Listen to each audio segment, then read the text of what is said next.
Le planif. Ici, chaque dollar est une pièce de collection façonnée avec art et précision. Préparez-vous à pénétrer un univers où l'argent ne dort jamais. Il maîtrise l'art de transformer vos investissements en or. Le balado, le planif. Voici Fabien Major. Bonjour, bienvenue au balado Le Planif, un épisode rempli d'informations utiles, pratiques, qui va vous permettre, je l'espère, de planifier encore mieux vos finances personnelles et d'affaires. On dit souvent qu'investir, c'est pas de la tarte. Quand on présente les graphiques, il y en a aussi derrière moi, des graphiques de pointe de tarte, on les appelle comme ça. J'ai trouvé l'image très forte de Garrett Lloyd. Si vous voulez suivre un cours, en fait, c'est des posts sur LinkedIn de quelqu'un de très intéressant. Garrett Lloyd, ça vaut la peine. Et lui, il a présenté une image avec deux tartes. Ce sont des vraies tartes, c'est pas des individus, là. Non. Alors, on a une tarte qu'on a fait cuire pendant 30 minutes à 700 degrés Fahrenheit et une deuxième tarte, on l'a fait cuire pendant plus longtemps, 60 minutes à 350 degrés.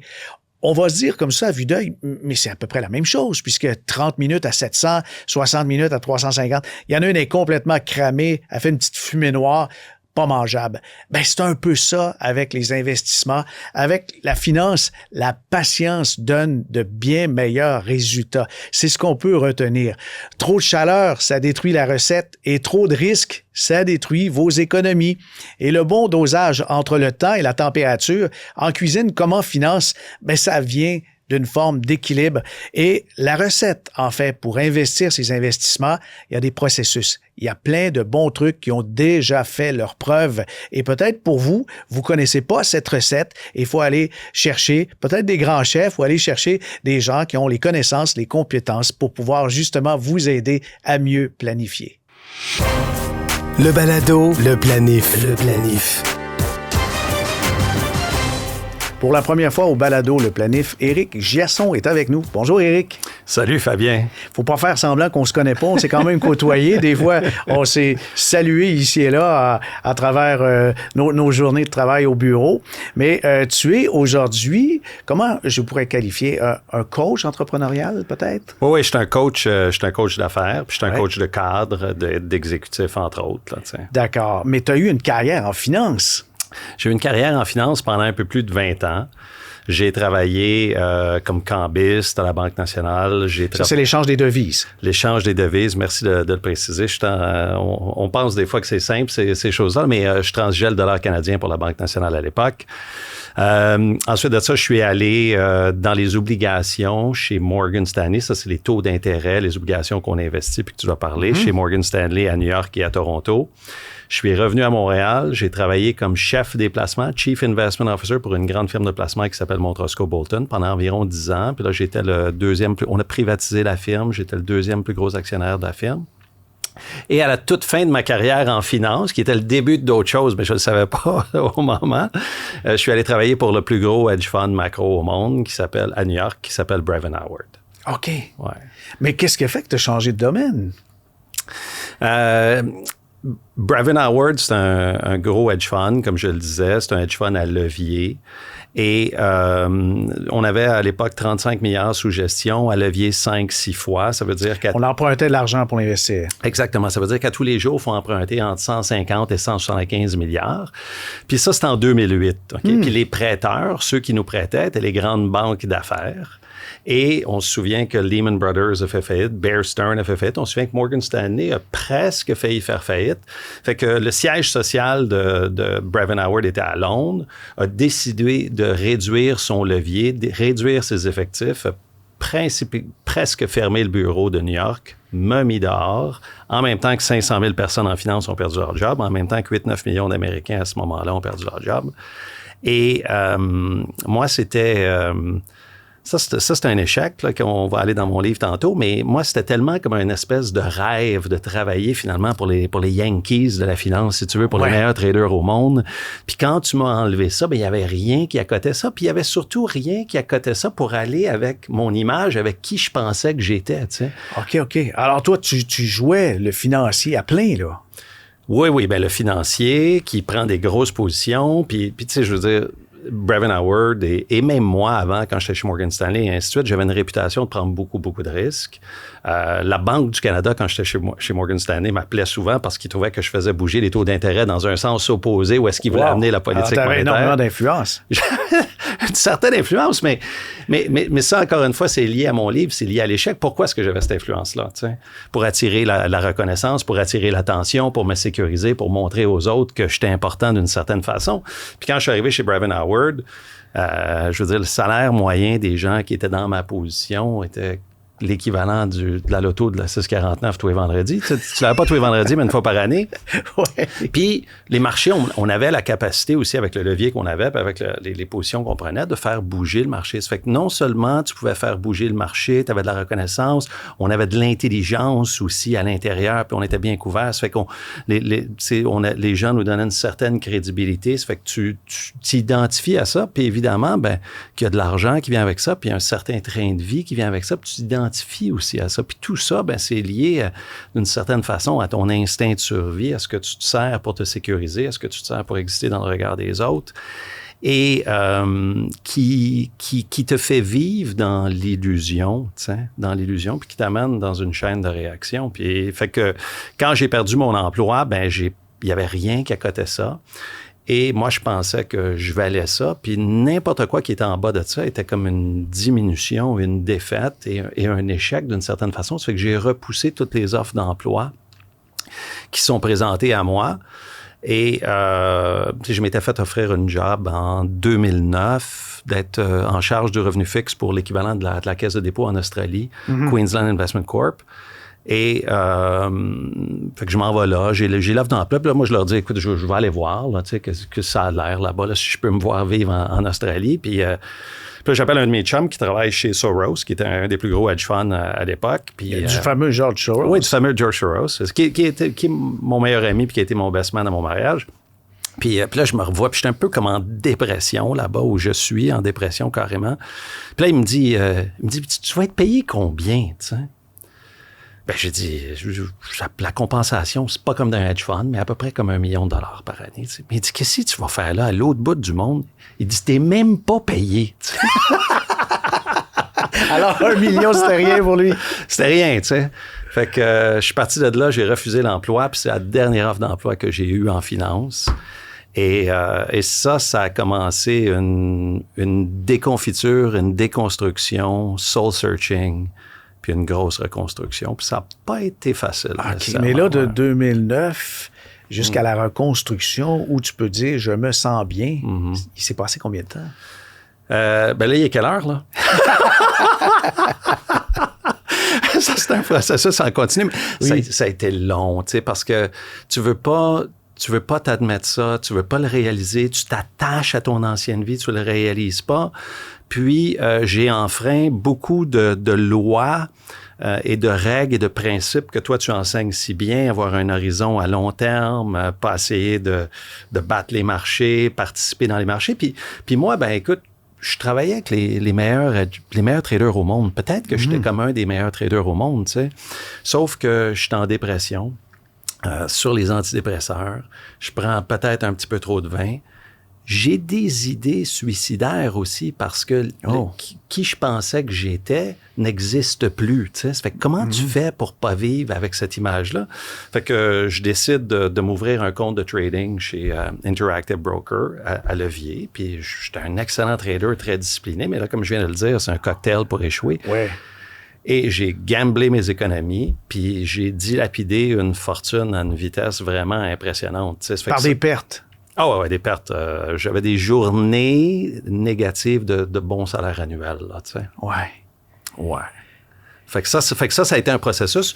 Puis là-dedans, moi, j'avais un parcours d'athlète, là, tu sais, j'ai fait 10 ans du triathlon, puis j'ai fait 4 fois Ironman. Fait que je décide d'aller m'entraîner en Californie pour faire mon 5e Ironman. Pendant que je suis là-bas, je me blesse. Puis là, je suis obsédé à essayer de garder ce corps-là en shape. Puis là, je peux plus courir, je peux plus faire de vélo. Puis je vais faire une classe de yoga. Puis d'une certaine façon, ça m'a fait du bien. Je suis revenu à Montréal, je me suis trouvé un studio. Puis là, j'ai commencé à faire ça Ironman style à tous les jours, plusieurs fois par jour, les classes les plus dures, tu sais. Puis à un moment donné, tu tu comprends pas, mais la pratique spirituelle, le yoga, la méditation, peu importe, te permet de produire de la sérotonine, qui est un antidépresseur naturel. Puis tranquillement, je me suis... Une espèce d'hormone du bonheur. L'hormone du bien-être, ça, c'est la dopamine, oui. Okay. Puis qui me faisait revenir au quotidien sur le tapis. Puis éventuellement, j'ai regardé, puis c'était une business qui était en croissance, puis j'étais encore un petit peu en déni, si tu veux. Puis là, je me suis dit, Colin, tu sais, je pourrais investir là-dedans. Moi, là, tu sais, il y a 50 personnes dans la pièce qui ont payé 20$. Le prof coûte 50$. C'est une belle business, tu sais. Tu vois les marges. Fait que j'ai décidé d'ouvrir 1 et 2 studios de yoga qui a commencé une grande reconstruction. Est-ce que c'est là qu'est débuté ton surnom de yogi? Oui, en vérité, le yogi de Wall Street est venu comme une insulte. Quand on a ouvert le studio, il y a un de mes meilleurs professeurs qui respectait pas, qui avait pas nos valeurs, puis qui avait pas d'éthique nécessairement de travail, mais qui était un des meilleurs professeurs, puis que j'ai mis à porte, puis il m'a collé sur les réseaux sociaux Wall Street Yoga. Un yoga cavalier, si tu veux, puis j'ai été insulté de ça, puis ça m'a fait mal, parce que moi, je voulais être un bon yogi, je voulais que le monde m'aime, je voulais pas avoir ça, ce bagage-là. Non, de méchants, de rationnels, de gens qui pensent juste à faire de l'argent. Puis finalement, j'ai dit, non, écoute, c'est moi, ça. C'est l'équilibre entre la tête et le cœur. C'est l'équilibre entre mon passé et mon présent, mon futur. C'est accepter le passé aussi. C'est accepter le passé, absolument. Parce que j'ai essayé de le renier. Puis d'une certaine façon, c'est ce qui a fait que je suis allé me réfugier dans le yoga, parce que j'ai essayé de repousser l'argent, tout ce qui était associé à l'argent, la finance, mes anciennes relations. Vous m'avez mis dehors, vous m'avez fait mal. En plus, je me suis planté à la face en essayant de trader les marchés. Fait que je vais essayer de repousser ça le plus loin possible, puis je vais aller me cacher dans une grotte, m'acheter une robe, puis faire de la méditation en journée longue, là, tu sais. Ouais, exactement. OK. On parle des échecs, les 40 règles pour échouer. Ça, c'est le bouquin que tu as publié récemment avec ton confrère Robert Duguay, préface de Guy Cormier, qui était le président et chef de la direction du Mouvement des Jardins. Mais là, tu nous as raconté une série d'échecs, ce qui fait que tu as de l'expérience là-dedans. Là. Oui. J'aime bien dire que dans ces 40 règles pour échouer, j'en ai essayé un peu plus d'une trentaine et elles fonctionnent, ça c'est certain. Tu sais. Mais moi, j'ai adoré le titre. D'abord, le contre-exemple, c'est ce qui m'a bien servi dans la vie, mais je trouve que pour un jeune aussi, de dire, tu as mis ta main sur le four, je t'ai dit que c'était chaud, tu t'es brûlé, tu comprends? Oui, je comprends. Mais autant les règles pour échouer, c'est quand même provocateur, là. Puis comment on en vient à en identifier 40 qui sont plus importantes que les 300 millions de façons d'échouer? Oui, effectivement. Tu sais, écoute, je veux dire, on voulait il y a beaucoup de livres sur la réussite, puis les 7 principes de la réussite et ainsi de suite.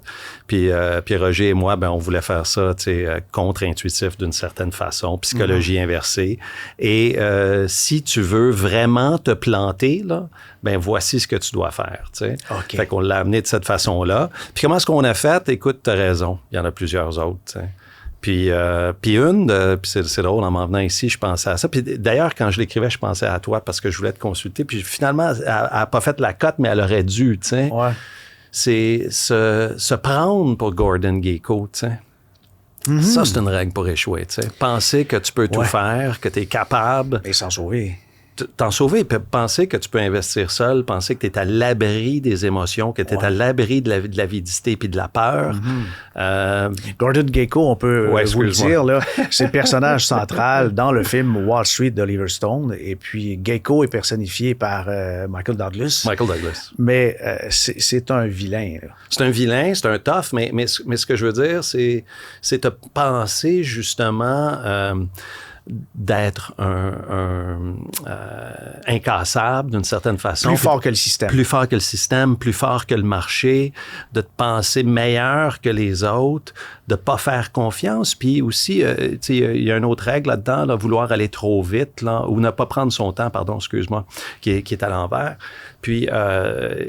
Ça fait que c'est ce désir de vouloir faire du cash maintenant. Pourquoi faire 12 % par année? C'est boring. Ben, tu vas doubler ton argent. Oui, mais les indices font ça. Ça, c'est un argument qu'on nous sert souvent. Oui. Non, exactement. Ça fait que pourquoi faire ça? J'ai besoin de plus. Moi, là, j'entends mes beaux-frères, justement, qui font plus ou d'autres mondes. Fait que ça aurait pu être une des règles, mais on est allé avec celle qui pouvait s'appliquer un petit peu à tout le monde, tant au niveau personnel que professionnel. Puis, OK.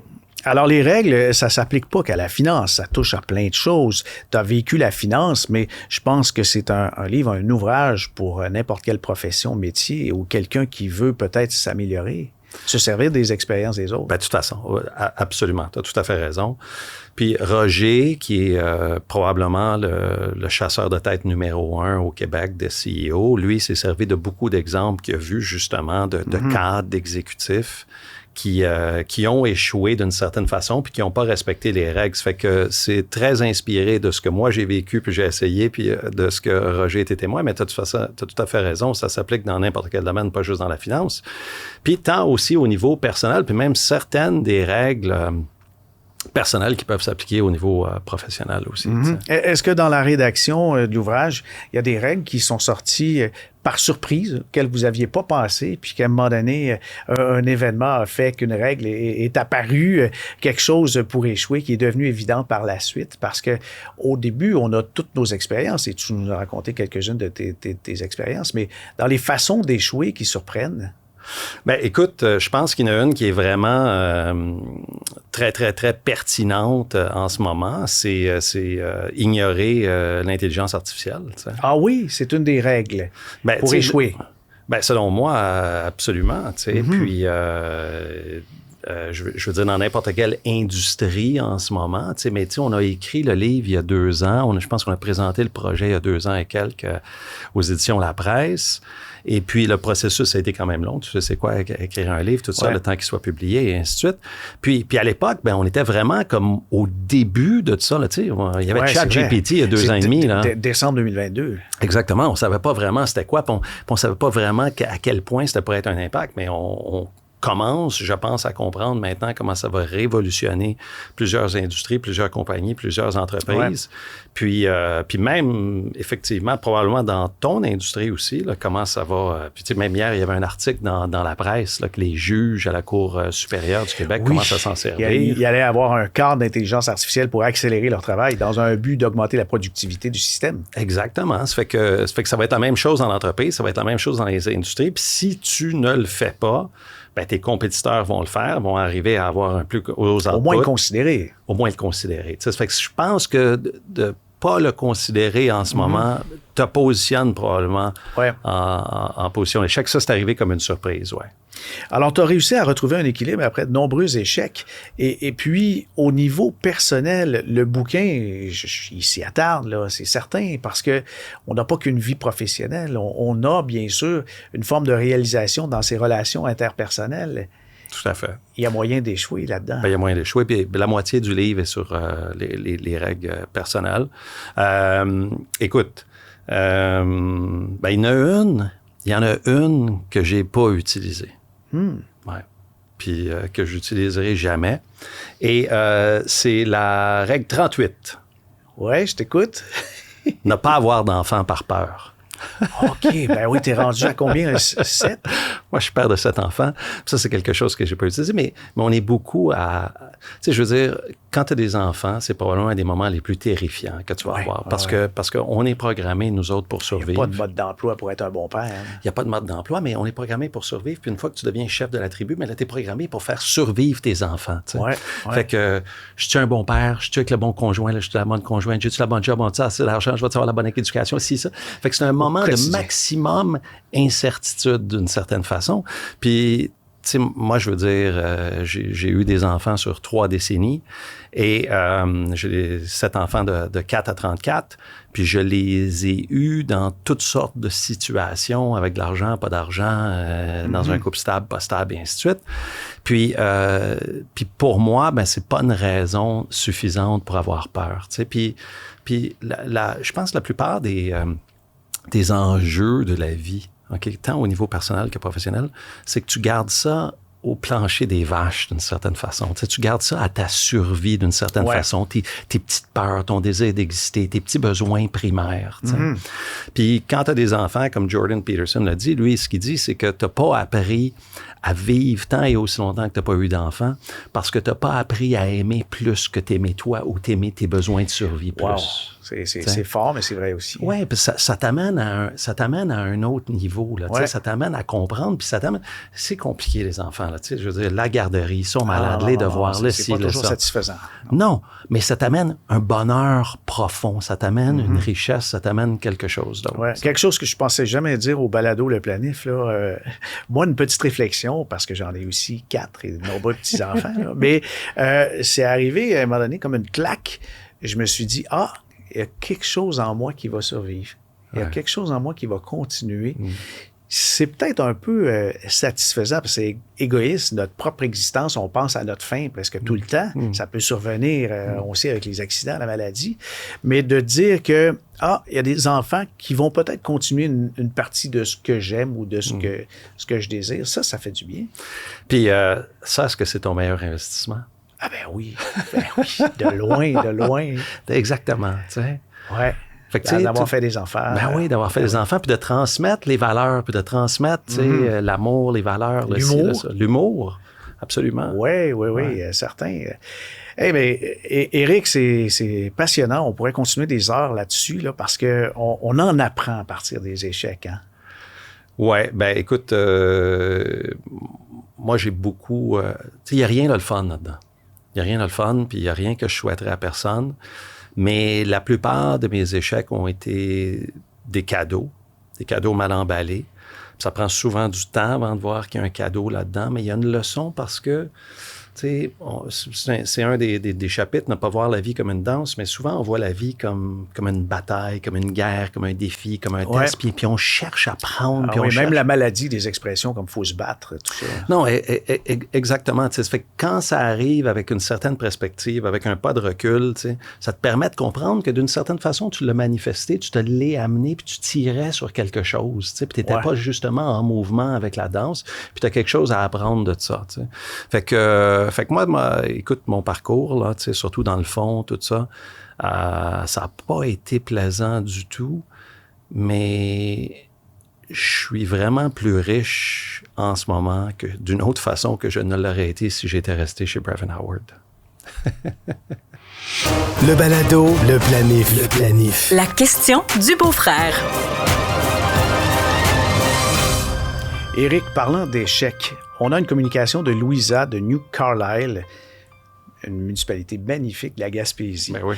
Elle dit « Ça fait 3 fois que j'investis à la bourse sous la pression d'amis ou de famille. Et chaque fois, on dirait que j'entre dans le sommet du marché, puis ça plante. Et là, j'ai la chienne, je viens d'ouvrir mon compte. » Qu'est-ce qu'on peut y répondre, toi qui as vécu la finance, mais aussi cet aspect-là de crainte, d'envie, de suivre les autres, alors qu'on a la peur de perdre puis de vivre un autre échec? Écoute, il y a beaucoup de choses là-dedans. Là, il y a le désir d'être accepté, il y a le désir de faire comme les autres. Ça fait que, est-ce que tu as besoin d'investir? Est-ce que tu veux investir? Est-ce que c'est le bon moment pour toi? Tout ça, puis d'essayer de comprendre puis de te dissocier de ça. Puis la peur de l'échec, elle est réelle. Okay? Ouais. Puis ce que tu fais avec la peur de l'échec, c'est que tu l'accueilles, tu te donnes le droit d'avoir peur, mais tu te ramènes sur les faits. Puis les faits, c'est que on a une situation économique qui font en sorte que les marchés montent de 10 % par année à peu près depuis les 15 dernières années. Peut-être que tu es au sommet, mais à moyen et à long terme, tu vas repasser par-dessus, puis c'est certain. T'sais. Ça fait que... Puis si tu l'as fait dans le passé, OK, puis tu as investi au sommet dans le passé justement par l'avidité puis par te faire presser par tout le monde, encore une fois, tu peux t'accueillir là-dedans, te donner le droit, puis tu te fais un game plan. Puis au lieu de mettre 100% ici, je vais investir 1/12 par mois, 1/4 par trimestre, peu importe, puis je vais investir à travers le temps. Puis si jamais il y a une correction de 20-25%, à ce moment-là, peut-être que je pourrais investir encore plus. Sage conseil. Les réflexes du financier sont toujours là. Bravo, merci Éric. Merci beaucoup, Fabien. Le balado, le planif. Dans l'angle mort, avec Isabelle Bérard.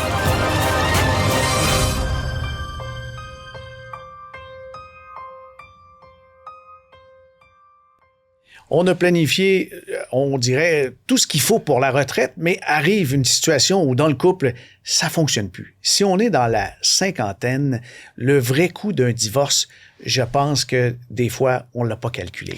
Oui, effectivement, Fabien. Malheureusement, un divorce, ça n'a pas qu'un coût émotionnel, ça a aussi un coût financier. Le choc financier peut parfois être très grand. Quand on arrive à 50 ans, normalement, on est rendu dans une phase dans notre vie où notre maison est presque payée, nos enfants sont rendus autonomes.